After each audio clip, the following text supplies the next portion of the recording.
Bueno, hola a todos, ¿cómo andan? Mi nombre es Agustina Tevez, yo soy médica de la terapia eh, del Garrahan y la idea era similar a lo que hicimos hace un par de semanas, charlar un ratito sobre ventilación mecánica, algo bastante básico, pensado en principio para médicos pediatras que iban a tener que posiblemente eh, realizar el abordaje inicial de pacientes con patología respiratoria o no respiratoria que requirieran.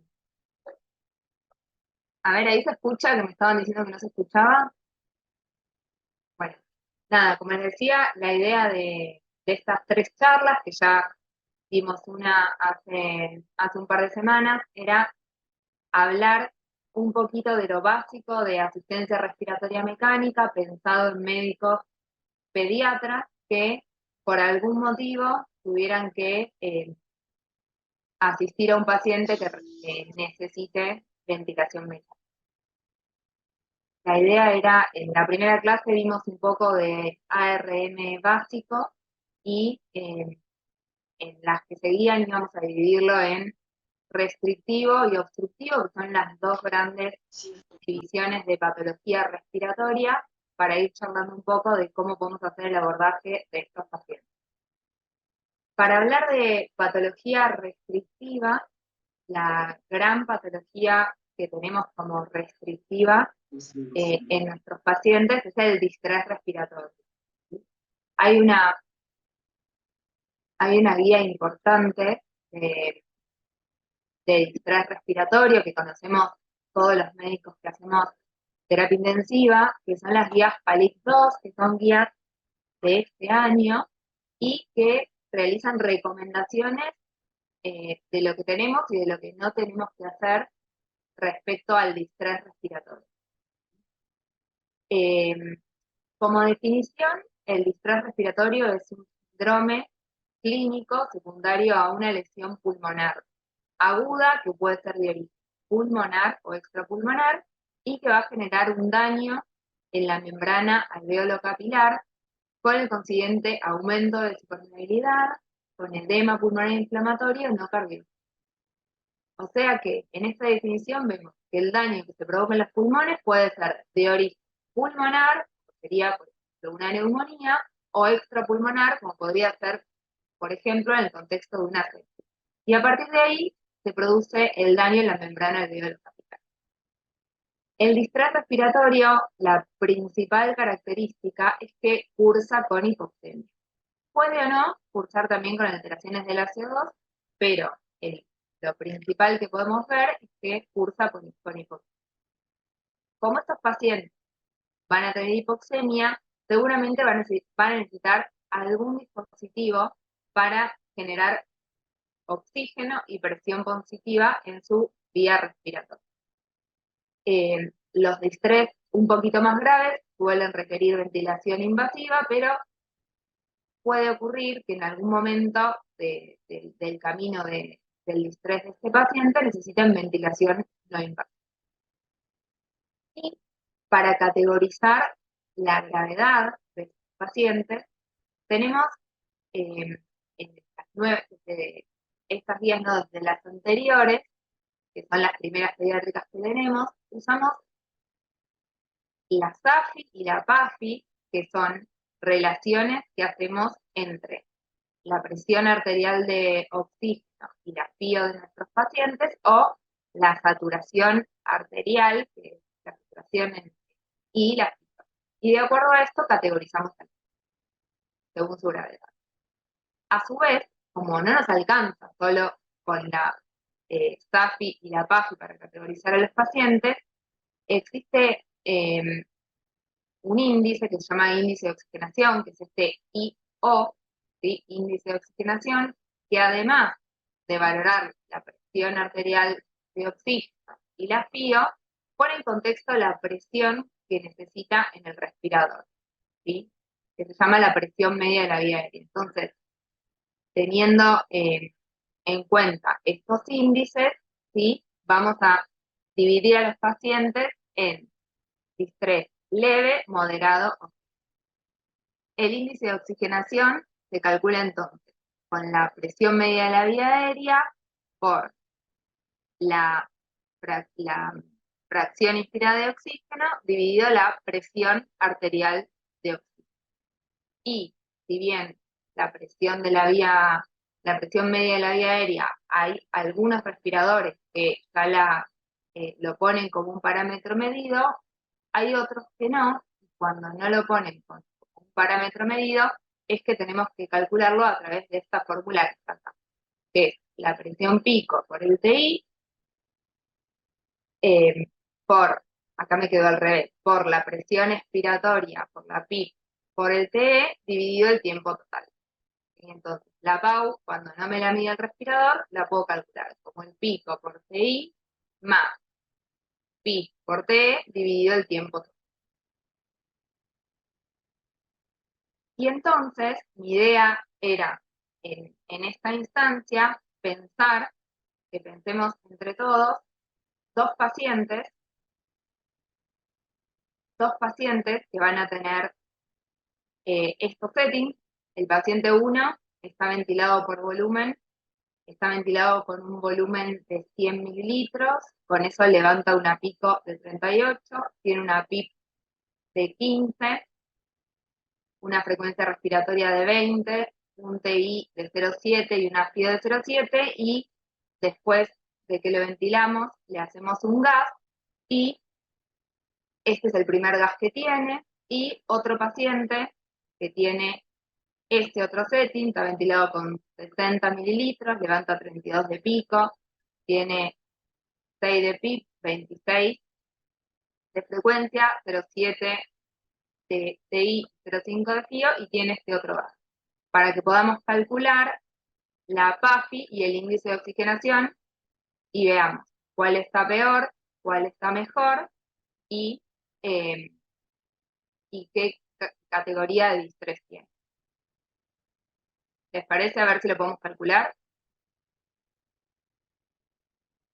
Primero, si podemos calcular la PAFI, que es la presión arterial de oxígeno, dividido la fracción inspirada en fracción, ¿sí?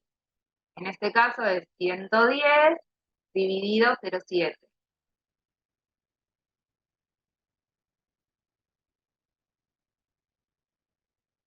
Acá preguntaban cómo se lee el setting. El setting en general, cuando están ventilados por volumen, leemos los mililitros, ¿sí? Que podemos leer los mililitros totales o los mililitros por kilo.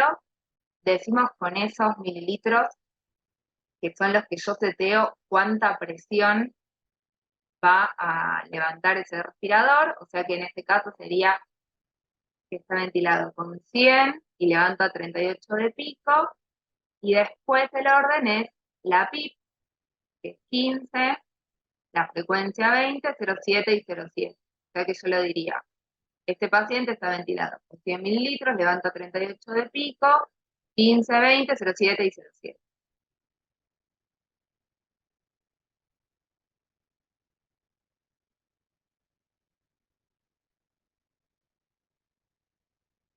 Bueno, no sé si alguien quiere, nada, calcular la PAF y calcular cómo es el índice de oxigenación.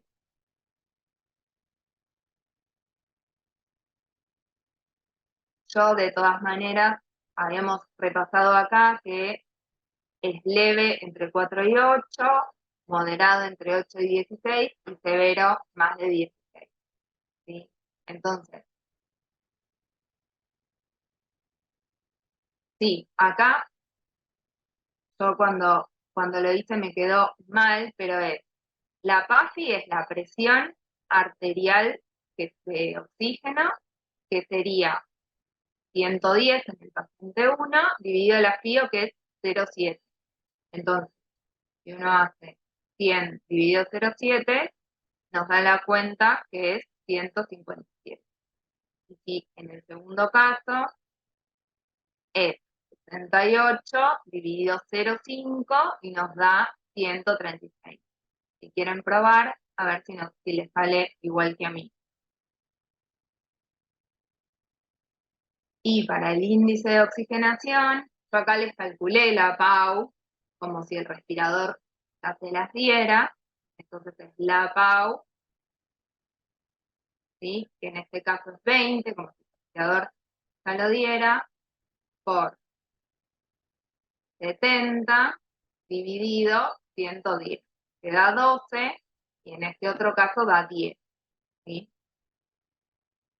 Por lo tanto, nosotros podemos categorizar estos pacientes y ver que tienen, según lo que vimos antes, un distrés ambos moderados, y si bien el paciente 1 tiene el índice la PO2 un poquito más alta que el paciente 2, o sea, si bien tiene 110 y el paciente 2 tiene 68, vemos que el índice de oxigenación es un poquito más bajito el segundo paciente, o sea que está un poquito mejor que el primero. Más allá de categorizar el distrés en leve, moderado, severo, y sirve bastante en estudios clínicos, también nos sirve comparativamente cuando yo quiero comparar a lo largo del tiempo cómo está un paciente. Si tenía índice de oxigenación de 18, yo hice varias medidas para que mejore, y después tiene 12, puedo ver que está un poquito mejor. En cuanto a lo que es el tratamiento del estrés, uno tiene que tratar en primera instancia la enfermedad de base. Si el paciente tiene una neumonía, probablemente le haga hemocultivo, le ponga antibióticos, y probablemente ya lo hice antes de ponerlo en respirador. En segunda instancia, hay que ver el sostén general, ya que estos pacientes hay que ver el manejo hidroelectrolítico, son pacientes que se benefician de tener un balance neutro o negativo. Si bien muchas veces es difícil el primero o el segundo día, después nos vamos a concentrar mucho en todos los aportes hídricos que tienen y balance. También es muy importante el manejo nutricional, que tempranamente podamos darle leche, que la solemos poner por gastroclisis continua en estos pacientes, que tengamos un sostén hemodinámico con las drogas que vayan necesitando. Muchas veces son pacientes que están con una sepsis un poco respiratorio y asociado a las drogas para la analgesia, para estar en ventilación mecánica, y asociados a neumonía grave, suelen estar hipotensos, suelen requerir vasoactivos, y cuando es necesario, también administrarle antibióticos. Y por otra parte, vamos a ver, además del tratamiento de la enfermedad de base, que puede ser antibióticos si tienen una infección, y el en general, cómo los tenemos que explicar. En general, eh, cuando uno pone un paciente en respirador, el respirador, con todos los tratamientos que uno hace, si bien ayudan un montón al paciente, a veces tienen consecuencias negativas. Y una consecuencia negativa del respirador es que uno le pone valores muy elevados de presión, volumen, pone PO2 muy altas, eso puede ocasionar daño en el pulmón, que se suma al daño que ya tiene por su patología. Por lo tanto, la idea es que en estos pulmones que ya están lesionados por la neumonía o el estrés que tienen, uno no ocasione más daño del que ya tiene. Para eso tiene que usar respiradores un poquito con valores un poco más bajos, y hay que tratar de no ser muy ambiciosos ni en los niveles de oxígeno que buscamos, de PO2 y de saturación, ni en los valores de PCO2 que buscamos. De esta forma, en los distrés graves, uno buscaría valores de 88, 92, quizás últimamente se trata más de 90, 92, y en los distrés leves a moderados, cercanos a 97, de 92 a 97. O sea, no buscamos que los pacientes saturen 100, sino tratar de darles PIOs no tan elevados. Y en cuanto a lo que es la CO2, necesitamos que nuestros pacientes no estén demasiado, que la CO2 no esté demasiado alta, pero tampoco queremos una CO2 normal. si recuerdan de la otra clase, habíamos charlado que acá, no, que para manejar la PO2, uno usa la PIB, el PI y la FIO, y para manejar la CO2 usamos la presión pico o el volumen tidal y la frecuencia respiratoria.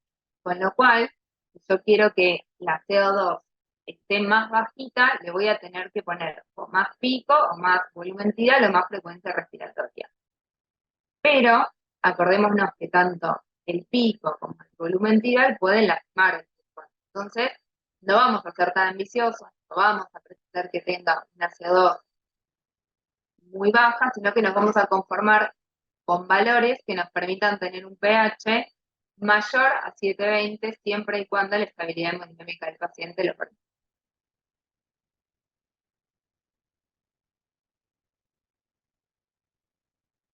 Volviendo un poco acá, entonces, nuestros objetivos van a ser saturaciones entre 90 y 97 y CO2 que nos permitan tener un pH mayor a 7. En cuanto a lo que es el seteo inicial, podemos ponerlo en presión control o en volumen control. Las guías no dicen que un modo sea mejor que el otro, sino que uno puede ponerlo con el modo que está acostumbrado a trabajar, ¿sí? Podemos ponerlo en volumen control también en los pacientes un poco más grandes, ¿sí? Pero cualquiera de los dos modos uno podría ventilar un paciente que tiene un síndrome respiratorio. En general se recomiendan los tubos endotraqueales con balón, ¿sí? Que permiten disminuir las fugas, ¿sí? Así que son mejor en este caso los tubos con balón. El TI y la frecuencia van a ser variables de acuerdo a la edad y de acuerdo a qué gases vayamos teniendo y si necesitamos subir o bajar alguno de estos parámetros para ventilar mejor a nuestro paciente. Y un poco relacionado con lo que es no dañar más, eh, hacer, o sea, no seguir dañando al pulmón que ya está dañado, y con esto que hablábamos recién de poner valores de respirador un poquito más bajos, surgen estos dos conceptos de protección pulmonar, ¿sí? E hipercapnia permisiva. La protección pulmonar se refiere a determinados parámetros que vamos a tratar de respetar para no dañar más el pulmón. Entonces vamos a tratar de poner una presión pico menor de 35, una presión plató menor de 28-30, una driving pressure, que ahora vemos que es menor a 15, un volumen tidal cercano a 6 a 8 y tratando de que no supere estos valores, y una FIO menor de 6. Y vamos a tratar de tener objetivos de la CO2 que sean menos de 99 siempre y cuando tengamos más de 720 de pH y estabilidad de humedad, ¿sí? Pero creo que esto es como de lo más importante para hablar de síndrome restrictivo, es que tenemos que tener en cuenta que son pacientes que tienen el pulmón dañado por el distrés y que nosotros con el respirador tenemos que tratar de no provocar más daño del que ya tienen.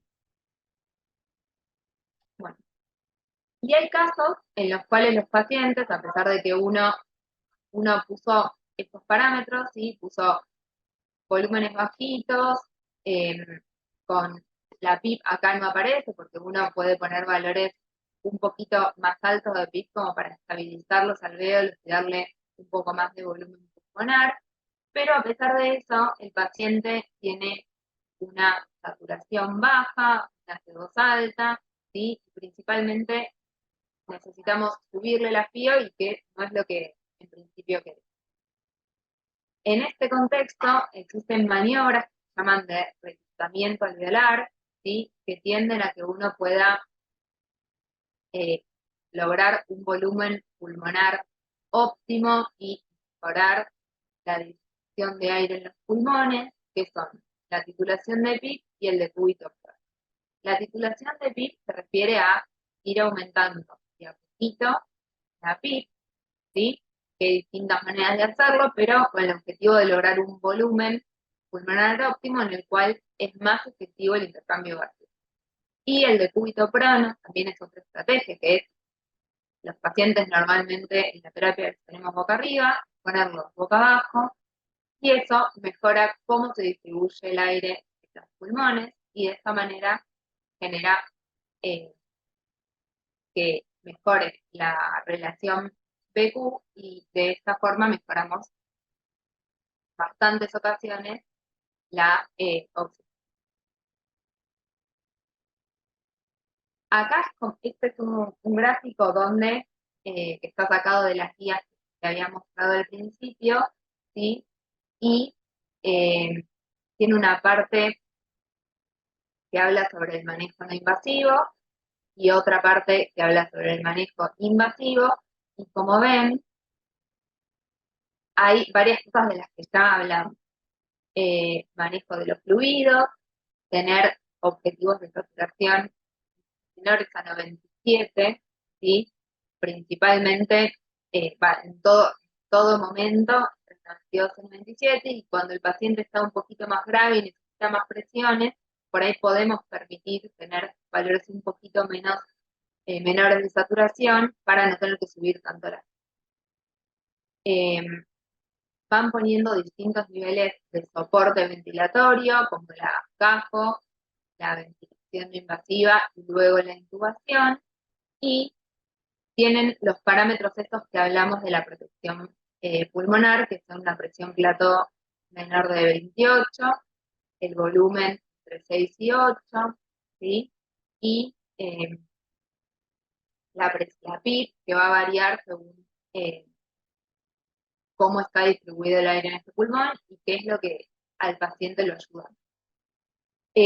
Sobre lo que es sedación, estos pacientes suelen necesitar, cuando tienen una enfermedad grave, suelen necesitar estar sedados, y muchas veces necesitan también ayuda del bloqueo muscular, ¿sí? Nosotros para sedación solemos usar un bloqueante alfa 2, como la clonidina o la desmetonidina. Solemos usar opioides también, como el fentanilo o la morfina, y en raras ocasiones, cuando titulamos esas drogas y no nos alcanza, muchas veces también necesitamos usar alguna benzodiazepina, pero en principio tratamos de no usarlas por los efectos adversos que tienen. En ocasiones usamos curares, como el curón, principalmente usamos becuronio, vancuronio, y eh, solemos requerir mayores niveles de sedación cuando los pacientes están más graves y con eh, más valores de respirador. Vamos a ver que hay alguna pregunta.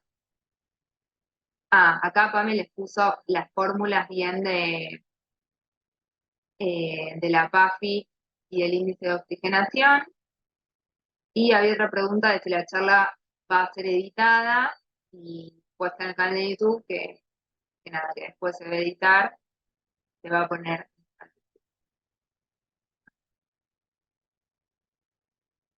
Hasta ahora eso era por ahí de restrictivo, es como súper básico, pero bueno, era la idea de la charla por ahí que habíamos charlado y de lo que me habían pedido. Em, Nada, tenemos un rato más para ver si tienen dudas o contar por ahí la experiencia que tienen o que han tenido este tiempo en las terapias, principalmente las terapias que son manejadas por pediatras y no por terapistas.